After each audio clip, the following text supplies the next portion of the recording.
1,00,000 మంది శివభక్తులతో కలిసి మహారుద్రాక్ష పూజలో పాల్గొనండి. వెంటనే కాల్ చేసి మీ పేరును నమోదు చేసుకోండి. నమస్తే, welcome back to Suman TV. Present మనతో పాటు ఉన్నారు అనలిస్ట్ మందర కృష్ణారెడ్డి గారు. నమస్తే సార్. నమస్తే అమ్మా. Sir, bank loan recovery agents గురించి మాట్లాడుకుంటే, ఈ లోన్ తీసుకోక ముందు మాత్రం 10 సార్లు 100 సార్లు కాల్ చేస్తారు, లోన్ తీసుకోండి. తీరా లోన్ తీసుకున్నాక కొంతమంది కట్టలేనటువంటి పరిస్థితులు ఎదురవుతూ ఉంటాయి. ఇంకా అక్కడి నుంచి చూడండి, వాళ్ళు ఎక్కడుంటే అక్కడికి వెళ్ళడము, వాళ్ళని ఇబ్బంది పెట్టడము, సో ఇలాంటి చాలా జరుగుతూ ఉంటాయి. సో ఆర్బీఐ ఏంటంటే కొత్తగా ఇప్పుడు వీళ్ళకి స్ట్రిక్ట్ యాక్షన్ తీసుకోబోతుంది. అంటే ఎవరైతే ఇలా లోన్ రికవరీ ఏజెంట్లు వేధిస్తారో వాళ్ళని వెళ్ళి కఠిన చర్యలు తప్పవని చెప్తుంది. కొన్ని గైడ్ లైన్స్ కూడా తీసుకురావడం జరుగుతుంది. అక్టోబర్ 1వ తారీఖు నుంచి ఇవి అమలు పరుస్తారంట. ఒక్కసారి ఏంటి గైడ్ లైన్స్ అంటే? ప్రతిరోజు మనం సోషల్ మీడియాలో చూసే పరిస్థితి ఏంటంటే, ముఖ్యంగా ఫోన్లు మనం రిసీవ్ చేసుకునే దాంట్లో బ్యాంకుల నుంచి విరివిగా ఫోన్లు వస్తాయి. మీకు క్రెడిట్ కార్డు కావాలా, మీకు లోన్ కావాలా, చాలా తక్కువ వడ్డీకి సులభమైన పద్ధతిలో మీకు లోన్ ఇస్తాము, మీకు క్రెడిట్ కార్డు ఇస్తామని మనం వెంటబడటం అనేది ప్రతిరోజు దినచర్య. అంటే మన వెంటబడి మనకు వెంటగట్టే ప్రయత్నం చేస్తారు మొట్టమొదటి. సరే, ఆశపడి అవసరాలు ఉండి తప్పని పరిస్థితి లోపల అప్పు కోసం ఎదురు చూసేవాళ్ళు ఈ దేశంలో కోట్ల మంది ఉన్నారు. అంటే ఉన్నదాంట్లో జీవితాన్ని గడపడానికి ప్రయత్నం చేయడం కన్నా అప్పు చేసి పప్పు కూడు తింటే బాగుండు అనేటువంటి భావనతో ఉండేవాళ్ళు ఎక్కువ సంఖ్యలో ఉన్నారు. కానీ అప్పు ఎప్పటికైనా ముప్పే. ఇవాళ మనం వెంటబడిచ్చిన వాడు రేపొద్దున మనం వెంటబడి వసూలు చేసుకుంటాడు అనేటువంటి భావన, ఆలోచన వాళ్ళకి కలగదు. ముందు కొనేసుకున్నామా లేదా, ఏదైనా ఫ్రీగా వస్తే పినాయిల్ తాగడానికి కూడా సిద్ధపడతారు ఈ దేశంలో అనేది ఒక పెద్ద నానుడి. అలాంటి పరిస్థితుల్లో చాలామంది ముందుకు వెళ్ళిపోయి లోన్ తీసుకుంటారు. ఇంకోటి, ఆ లోన్ అప్లికేషను చాలా పెద్దగా ఉంటుంది. 10 పేజీలు 12 పేజీలు, ఒక్కోసారి 20 పేజీల అప్లికేషన్లు కూడా ఉంటాయి. Processing application. ఇక్కడ సంతకాలు పెట్టండి, ఇక్కడ సంతకాలు పెట్టండి, కింద వాళ్ళు టిక్కులు పెట్టి ఇస్తారు. వీళ్ళు శుభ్రంగా సంతకాలు పెట్టుకుంటూ పోతారు. అవన్నీ చదివి దాంట్లో ఉండేటువంటి క్వశ్చన్ వేసేటువంటి అవకాశం కూడా ఉండదు. ఎందుకంటే ఎక్కడ క్వశ్చన్ వేస్తే ఇచ్చేటువంటి లోన్ కూడా ఎక్కడ ఆపేస్తాడని భయంతో వాళ్ళు ఏం మాట్లాడకుండా తీసేసుకుంటారు. వాటిలో ఎలా రాసుకుంటారంటే, ఇవ్వకపోతే నిన్ను ఎత్తుకొచ్చి మా దగ్గర ఉంచి ఎంక్వైరీ చేసి నీతో డబ్బులు కట్టించుకునే హక్కు మాకు ఉంటుందంటూ కూడా ఇట్లా రాయించుకుంటారు వాళ్ళు. ఆర్బీఐ కొన్ని సూత్రాలు ముందుగానే పెట్టింది. రిజర్వ్ బ్యాంక్ ఆఫ్ ఇండియాకు అనుగుణంగానే ఈ దేశం లోపల ఎవరు అప్పులు ఇచ్చినా, ఎవరు బ్యాంకులు నడిపినా, ఎవరు స్మాల్ ఫైనాన్స్ కంపెనీస్ నడిపినా, ఏ చిట్ ఫండ్ కంపెనీలు నడిపినా, ఏది నడిపినా ఖచ్చితంగా ఆర్బీఐ రూల్స్ ప్రకారం ఉండాల్సి తప్ప ఆర్బీఐ రూల్స్కు వ్యతిరేకంగా పోవడానికి వీలేదు.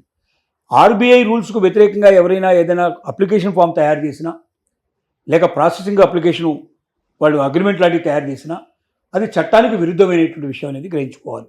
అంటే చట్టం ఒకటి చెప్పిన తర్వాత, ఒక చట్టం చేసిన తర్వాత ఆ చట్టానికి వ్యతిరేకంగా నేను రాస్తే, నా ఇష్టం వచ్చినట్టుగా నా బ్యాంక్ కదా నా ఇష్టం వచ్చినట్టు నేను రాస్తే అది చెల్లుబాటు కాదు. అది వ్యాలిడ్ పాయింట్ మనం దృష్టిలో పెట్టుకోవాల్సిన అవసరం ఉంది. సరే, ఇకపోతే దాని తర్వాత వీళ్ళు చేసే పని ఏమిటి, ఎంత భయంకరంగా ఉంటాయంటే వెంటపడడం, వాళ్ళని పట్టుకురావడం, చితకబాదడం.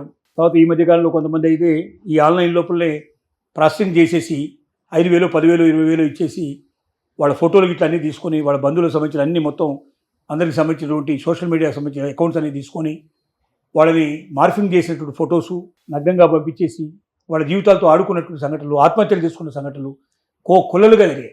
ఇవన్నీ చూసిన తర్వాత ఆర్బీఐ కొంచెం స్ట్రిక్ట్గా ఉండడానికి సిద్ధపడి కొన్ని గైడ్ లైన్స్ను ఫ్రేమ్ చేయడం జరిగింది.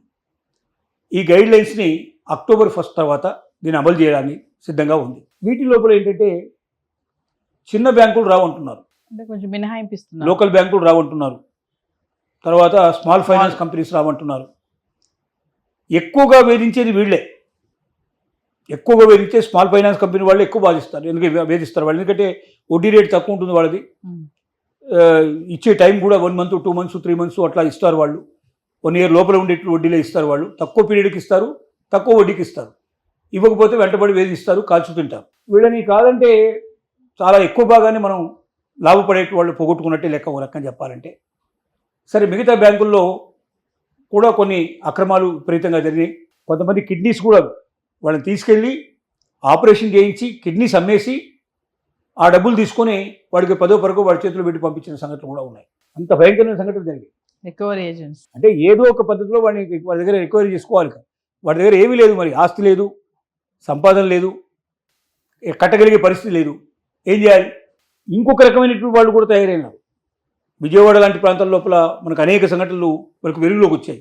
భార్యల్ని తీసుకొచ్చేసి వాళ్ళని శారీరకంగా హింసించి వాళ్ళతో వాళ్ళ జీవితం లోపల రకరకాలైనటువంటి వాళ్ళకి సమస్యలు క్రియేట్ చేసిన సమస్యలు కూడా మనకు కనబడ్డాయి. నీ భర్త డబ్బు కట్టట్లేదు కాబట్టి నువ్వు నాకు బానిసం అయిపోయావు, నేను చెప్పినట్టు వినాలని చెప్పి వాళ్ళని వాడుకోవడం కూడా మొదలుపెట్టారు. ఇలాంటి పరిస్థితులు కూడా జరిగాయి. సో వీటన్నిటి దృష్టిలో పెట్టుకున్నప్పుడు రిజర్వ్ బ్యాంక్ ఆఫ్ ఇండియా ఇప్పుడు తీసుకున్న నిర్ణయాలు చాలా మంచివి. ఎవరైనా ఆర్బీఐ గైడ్లైన్స్కు వ్యతిరేకంగా డబ్బు తిరిగి రికవరీ చేసుకోవడానికి చట్టబద్ధతి ప్రకారమే వెళ్ళాలి. చట్ట ప్రకారం పోవాలంటే నోటీసు పంపించాలి. నోటీసు పంపించిన తర్వాత వాడు దానికి ఆన్సర్ ఇవ్వాలి. తర్వాత ఏం చేయాలి, వీళ్ళు డెట్ రికవరీ ట్రిబ్యునల్ ఉంటుంది, దానికి వెళ్ళాలి. వెళితే వాళ్ళు ఆర్డర్ పాస్ చేస్తారు. వాళ్ళ దగ్గర ఉన్న ఆస్తులు ఏమైనా ఉంటే మొత్తం టోటల్గా ఆస్తులు కానీ ఆదాయాలు కానీ ఏదైనా వచ్చే ఉంటే టోటల్గా రికవరీ చేసుకునేందుకు అవకాశం ఇస్తారు. అంటే దాన్ని అట్లా పోయి వాటిని ఆ ల్యాండ్స్కి ఇట్లా అన్నీ కూడా ఆక్యుపై చేసుకొని, ఆ ఇల్లు ఏమైనా ఉంటే స్థలాలు ఉంటే పొలాలు ఉంటే ఆక్యుపై చేసుకొని వాటిని అమ్మేసి డబ్బులు తీసుకోవాల్సింది. ఇంకో మార్గం లేదు. అంతే తప్ప వాళ్ళ మీద పడి కొట్టడం కానీ, వాళ్ళని ఎత్తుకుపోవడం కానీ, వాళ్ళని హింస పెట్టడం కానీ, వాళ్ళ కిడ్నీలు అమ్ముకోవడం కానీ, భార్యని బాధ పెట్టడం కానీ ఇట్లాంటివన్నీ ఏం చేయడానికి వీల్లేదు.